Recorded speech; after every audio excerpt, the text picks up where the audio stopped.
Hello students, my name is Harsimran Kaur, lecturer biology from Government Senior Secondary Smart School, Wadala Johar, District Amritsar. Today I will discuss the topics menstrual cycle, fertilization and implantation. Let's start menstrual cycle. सबसे पहले हमें दो words समझने हैं. पहला है menstruation and दूसरा है menstrual cycle. Menstruation is the regular discharge of blood and mucosal tissue from the inner lining of the uterus through the vagina. अब देखिए बच्चे, यहाँ पे आप देख रहे हो, this is the diagram of female reproductive system. और फीमेल रिप्रोडक्टिव सिस्टम का जो ये वाला पार्ट है इसे बोला जाता है यूट्रस. देखिए बच्चों, यूट्रस की 3 लेयर्स होती हैं. Outer layer is perimetrium, middle layer is myometrium and inner most layer is endometrium. अब देखिए, मेंस्ट्रुएशन एक ऐसा प्रोसेस है जिसमें एंडोमेट्रियम लेयर ब्रेक हो जाती है और ब्लड के साथ वजाइना से बाहर आ जाती है and it is known as menstruation और पीरियड्स. अब देखिए, मेंस्ट्रुअल साइकिल और रिप्रोडक्टिव साइकिल किसे बोलते हैं. It is the cyclic events starting from one menstruation till the next during reproductive period of a woman's life. अब देखिए ज़रा बच्चों, ये एक menstruation है और ये दूसरी menstruation है. यानी जब एक menstruation स्टार्ट होती है और दूसरे menstruation के स्टार्ट होने से पहले उनके बीच में जो भी गैप होता है ना, वो अराउंड 1 मंथ का होता है. ठीक है बच्चों. और इस टाइम पीरियड के दौरान जो भी चेंजेस होते हैं फीमेल रिप्रोडक्टिव सिस्टम में, like changes in the ovary, changes in the inner lining of the uterus, उसे बोला जाता है मेंस्ट्रुअल साइकिल. तो मेंस्ट्रुअल साइकिल क्या हुई? एक मेंस्ट्रुएशन से लेकर दूसरे मेंस्ट्रुएशन तक जो भी साइक्लिक चेंजेस आते हैं फीमेल रिप्रोडक्टिव सिस्टम में, उसे बोला जाता है menstrual cycle. Events of menstrual cycle. Menstrual cycle में 2 इवेंट्स आते हैं. एक है ovarian cycle and second one है यूटेराइन साइकिल. देखिए, जो ओवेरियन साइकिल होती है ना, उसमें क्या होता है, चेंजेस इन ओवरी, यानी ओवरी के अंदर चेंजेस आते हैं. और यूटेराइन साइकिल में क्या होता है, changes in the inner lining of the uterus, changes in the oviduct and vagina. बच्चों, एक बात याद रखना, menstrual cycle occurs in female primates. अब देखिए, फीमेल प्राइमेट्स कौन होते हैं? Monkeys, apps and human being. जबकि जो नॉन प्राइमेट्स होते हैं, एग्जाम्पल काओ, शीप, डियर, रैट, डॉग, इनमें मेंस्ट्रुअल साइकिल नहीं होती, इनमें होती है एस्ट्रस साइकिल. ठीक है. अब देखिए, मेंस्ट्रुअल साइकिल और एस्ट्रस साइकिल में मेन डिफरेंस क्या होता है. जो मेंस्ट्रुअल साइकिल होती है ना, उसमें क्या होता है, broken endometrium is passed out during menstruation, while in estrus cycle broken endometrium is reabsorb. अब हम स्टार्ट कर रहे हैं hormonal control of menstrual cycle. देखिए बच्चों, menstrual cycle is regulated by a hormone and we can see here simplified overview of hormonal regulation of menstrual cycle. देखिए बच्चों, ये जो प्रोसेस है ना, ये ब्रेन में शुरू होता है. यहाँ पे हाइपोथैलेमस ग्लैंड है जो रिलीज करता है गोनाडोट्रोपिन रिलीजिंग हार्मोन. अब ये जो गोनाडोट्रोपिन रिलीजिंग हार्मोन है, ये anterior lobe of pituitary gland को स्टिमुलेट करता है, जिससे वो 2 हार्मोन्स रिलीज करते हैं, FSH एंड LH. FSH की फुल फॉर्म है follicle stimulating hormone and LH की फुल फॉर्म में ल्यूटेनाइजिंग हार्मोन. अब ये दोनों के दोनों हार्मोन किस पे एक्ट करेंगे? ओवरी पे एक्ट करेंगे. अब देखिए, जो FSH हार्मोन है वो क्या करता है, FSH hormone promote the development of the follicles. यानी FSH हॉर्मोन्स के कारण क्या हुआ, जो ओवरी के अंदर जो फॉलिकल्स हैं वो क्या होती हैं, डेवलप होनी शुरू हो जाती हैं, मतलब वो फॉलिकल्स की डेवलपमेंट में हेल्प करता है। और ये जो डेवलपिंग फॉलिकल्स हैं ये रिलीज करती हैं कौन सा हार्मोन, एस्ट्रोजन हार्मोन। कौन सा हार्मोन, एस्ट्रोजन हार्मोन।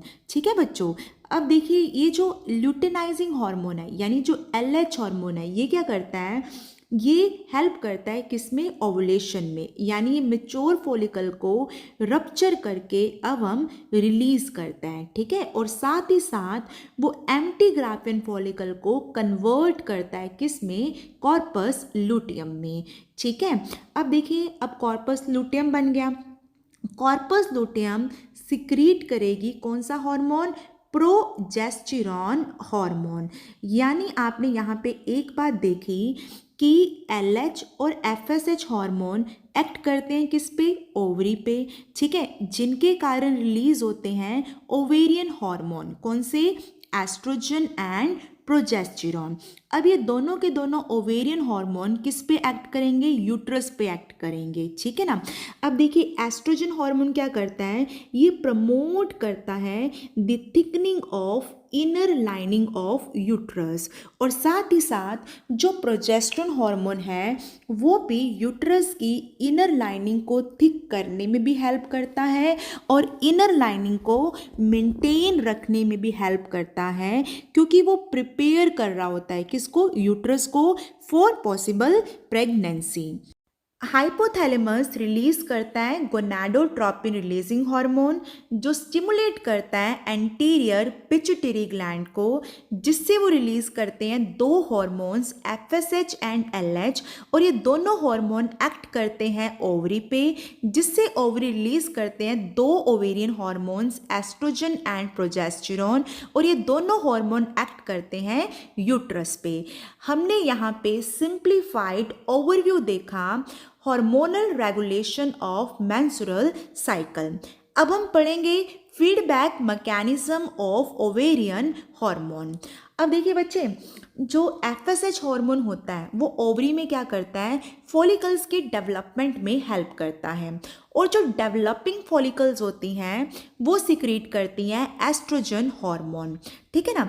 जैसे ही एस्ट्रोजन हार्मोन का लेवल मॉडरेट होता है वो कोज करता है नेगेटिव फीडबैक। अब देखिए नेगेटिव फीडबैक क्या होता है कि as the level of estrogen hormone become moderate, it inhibit the secretion of GnRH and in turn inhibit the secretion of FSH and LH. This is called negative feedback mechanism. ठीक है बच्चों, अब क्या हुआ, धीरे धीरे एस्ट्रोजन हार्मोन का level क्या हुआ, काफ़ी ज़्यादा बढ़ गया।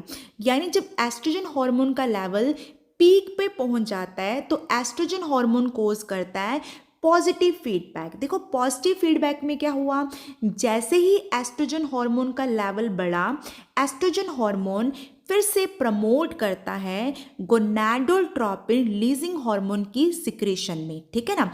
अब गोनाडोट्रोपिन रिलीजिंग हार्मोन सिक्रीट होना स्टार्ट हो गया, जिससे क्या होता है anterior pituitary gland FSH and LH hormone को सिक्रीट करना शुरू कर देती है। ठीक है, इसे हम बोलते हैं पॉजिटिव फीडबैक मैकेनिज्म। अब हम पढ़ेंगे प्रोजेस्टेरॉन हार्मोन का फीडबैक मैकेनिज्म। अब देखिए जैसे ही ओवरी प्रोजेस्टेरॉन हार्मोन सिक्रीट करना शुरू करती है और जैसे ही प्रोजेस्टेरॉन हार्मोन का लेवल काफ़ी ज़्यादा बढ़ जाता है वो कोज करता है नेगेटिव फीडबैक। ठीक है ना।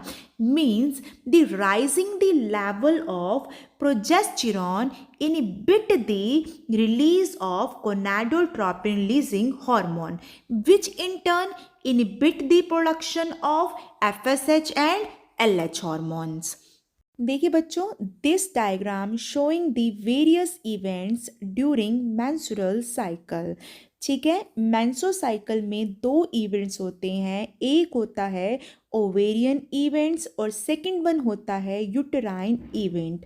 ओवेरियन इवेंट में ओवरी के अंदर चेंजेस आते हैं एंड यूटेराइन इवेंट में यूट्रस की इनर वॉल एंडोमेट्रियम में चेंजेस आते हैं।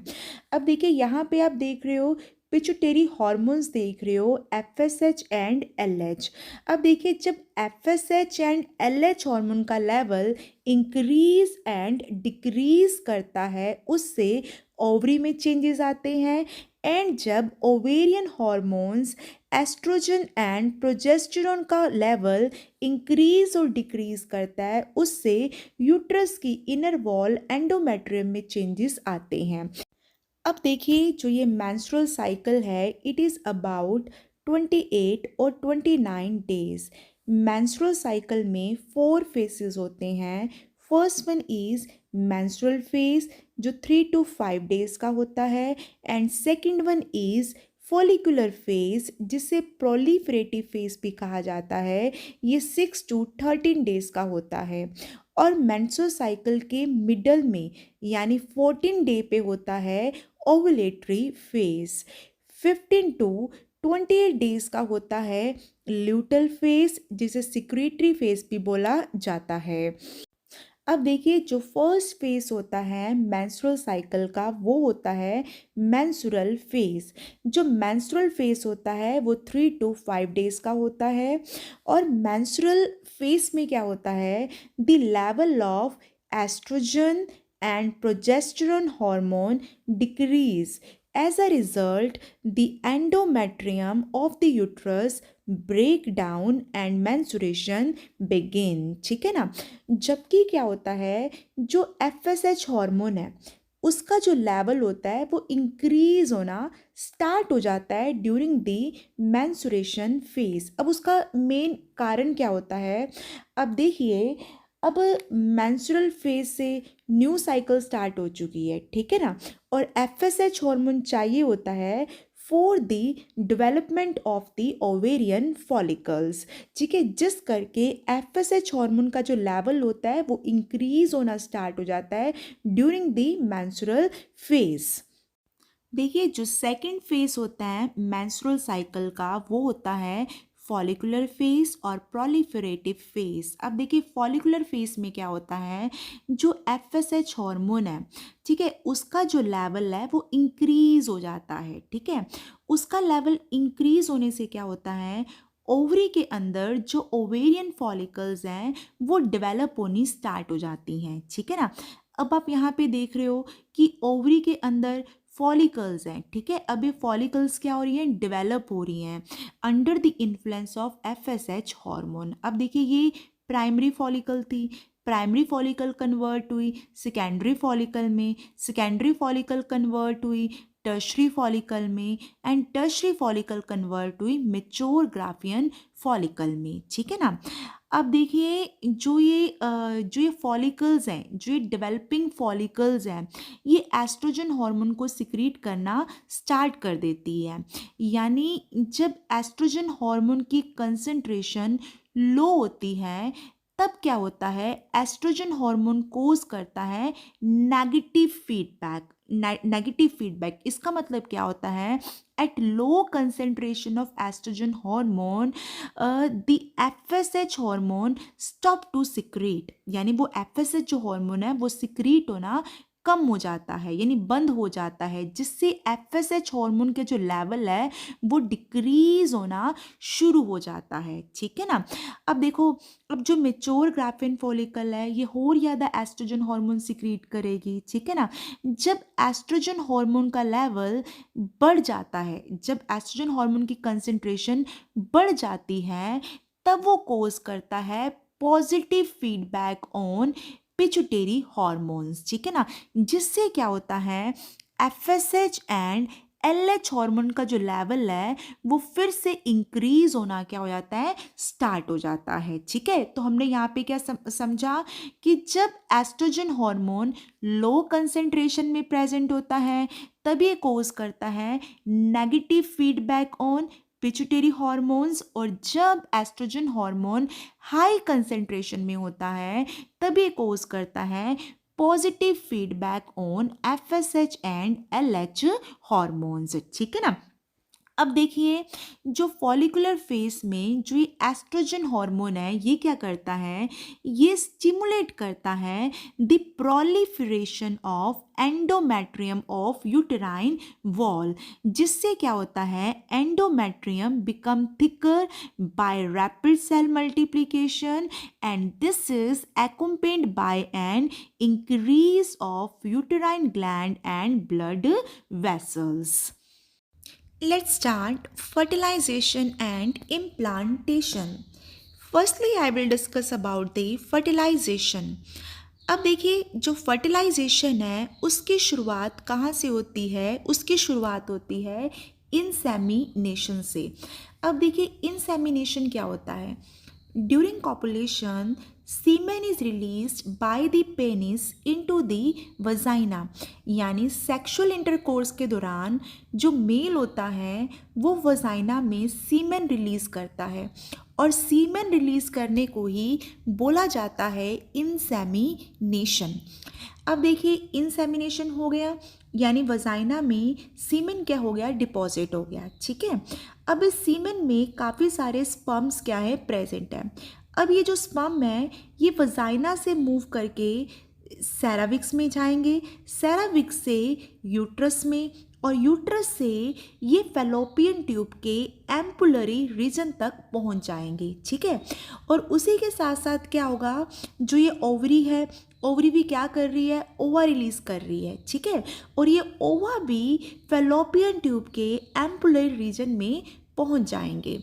अब एक चीज़ का ध्यान रखना कि जो स्पर्म है और जो अवा है वो एक साथ ही यानी साइमल्टेनियसली ही एम्पुलर रीजन में पहुंचने चाहिए फेलोपियन ट्यूब में, अदरवाइज फर्टिलाइजेशन नहीं होगी। यही कारण है कि हर एक कॉपुलेशन से फर्टिलाइजेशन और प्रेगनेंसी नहीं होती है। ध्यान रखिए कि जो स्पर्म है और अवम है वो एक साथ ही फेलोपियन ट्यूब के एम्पुलर रीजन में पहुंचने चाहिए। ठीक है ना।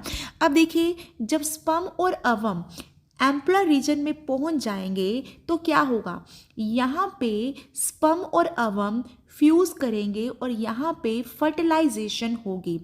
इट मीन्स जो फर्टिलाइजेशन की साइट है वो क्या है, ampullary region of fallopian tube. देखो बच्चों, जब ड्यूरिंग फर्टिलाइजेशन यानी फर्टिलाइजेशन के दौरान जब स्पर्म अवम की जोना पेलुसुडा मेम्ब्रेन के कांटेक्ट में आते हैं तो उससे क्या होता है, जोना पेलुसुडा मेम्ब्रेन में कुछ चेंजेस आते हैं, और चेंजेस इस तरीके से आते हैं कि वो एडिशनल स्पर्म की एंट्री को ब्लॉक कर देता है। It means it ensures that कि सिर्फ एक ही स्पर्म अवम में एंटर करे और दूसरा स्पर्म अवम में एंटर ना करे। It means it ensures to promote monospermy and prevent polyspermy. देखो बच्चों, आपको यहाँ पे स्पर्म दिखाई दे रहा है, ठीक है ना। स्पर्म के हेड पे आप एक्रोसोम देख रहे हो कि स्पर्म के हेड पे एक्रोसोम प्रेजेंट है। अब इस एक्रोसोम के अंदर काफ़ी सारे लाइटिक एंजाइम्स क्या होते हैं, प्रेजेंट होते हैं। लाइटिक एंजाइम्स मतलब डाइजेस्टिंग एंजाइम्स क्या होते हैं, प्रेजेंट होते हैं। जब ये स्पर्म अवम के नियर पहुंचता है तभी एक्रोसोम वाला जो पार्ट होता है वो बर्स्ट हो जाता है यानी फट जाता है, और एक्रोसोम के बर्स्ट होने से लाइटिक एंजाइम क्या होते हैं, रिलीज होते हैं, और वो लाइटिक एंजाइम क्या करते हैं कि अवम की मेम्ब्रेन को तोड़ना शुरू कर देते हैं। ठीक है ना। अब देखिए क्या किया, लाइटिक एंजाइम ने पहले तो अवम की जोना पेलुसुडा मेम्ब्रेन को तोड़ा, ठीक है ना, फिर अवम की प्लाज्मा मेम्ब्रेन को ब्रेक डाउन किया, ठीक है ना। उससे क्या हुआ, जो स्पर्म है वो ईजिली अवम के साइटोप्लाज्म तक पहुंच गया। बच्चों, एक बात याद रखना कि स्पर्म के एंटर करने के बाद क्या होता है, जो सेकेंडरी oocyte है उसकी जो सेकंड मेयोटिक डिवीजन है वो कंप्लीट हो जाती है। मतलब जब तक स्पर्म एंटर नहीं किया था ना, सेकेंडरी oocyte मियोसिस 2 के मेटाफेज 2 पे अड़ा हुआ था। जैसे स्पर्म एंटर किया, उसने कुछ ऐसे फैक्टर्स रिलीज किए। उन फैक्टर्स के कारण क्या हुआ कि जो सेकेंडरी oocyte है, उनकी जो मियोसिस 2 है वो कंप्लीट हो जाती है। ठीक है। अच्छा बच्चों, एक बात याद रखना कि जो सेकेंडरी oocyte है ना, उसके जो मियोसिस 2 होती है वो अनइक्वल डिवीजन होती है। अनइक्वल कैसे कि वो दो हिप्लॉइड सेल बनाती है, और दोनों जो हिप्लॉइड सेल होते हैं उनका जो साइज होता है वो सेम नहीं होता। यानी वो एक बनाता है लार्ज साइज हिप्लॉइड ओवम और ओटेड, एंड वो बनाता है small size haploid second polar body. अब देखिए, फर्टिलाइजेशन के बाद जो नेक्स्ट स्टेप होता है वो होता है क्लीवेज। क्लीवेज में क्या होता है, जो जाइगोट होता है उसमें बार बार माइटोसिस होती है, और बार बार माइटोसिस होने से क्या होता है, जो सिंगल सेल जाइगोट होता है वो मल्टी सेलर स्ट्रक्चर में कन्वर्ट हो जाता है, जिसे बोला जाता है ब्लास्टोसिस्ट और ब्लास्टुला। अब देखिए, हम क्लीवेज का प्रोसेस समझते हैं कि वो कैसे होता है। यानी फर्टिलाइजेशन के 34 आवर्स के बाद जो सिंगल सेल जाइगोट होता है उसमें फर्स्ट माइटोसिस होती है, और फर्स्ट माइटोसिस के बाद वो 2 सेल्स स्ट्रक्चर में कन्वर्ट हो जाता है। और बच्चों, यहाँ पे जो 2 सेल्स बनते हैं ना, इन्हें बोला जाता है ब्लास्टोमियर्स। क्या बोलते हैं इनको? ब्लास्टोमियर्स। और फर्टिलाइजेशन के अबाउट 40 आवर्स के बाद सेकेंड टाइम माइटोसिस होती है, मतलब सेकेंड क्लीवेज होती है। और फर्टिलाइजेशन के तीसरे दिन के बाद थर्ड टाइम माइटोसिस होती है। और एक बात याद रखना, during these cleavage the young embryo is slowly moving down the fallopian tube and towards the uterus. ठीक है ना। और at the end of 4th day the embryo reaches the uterus. ठीक है ना। और it has 8 to 16 blastomeres, and this solid mass of cells is known as a morula। उसे हम क्या बोलेंगे? मोरुला बोलेंगे। ठीक है ना। और at the next stage of development which produces an embryo with about 64 cells, यानी 8 to 16 सेल मास मोरुला बन चुका है। ठीक है ना।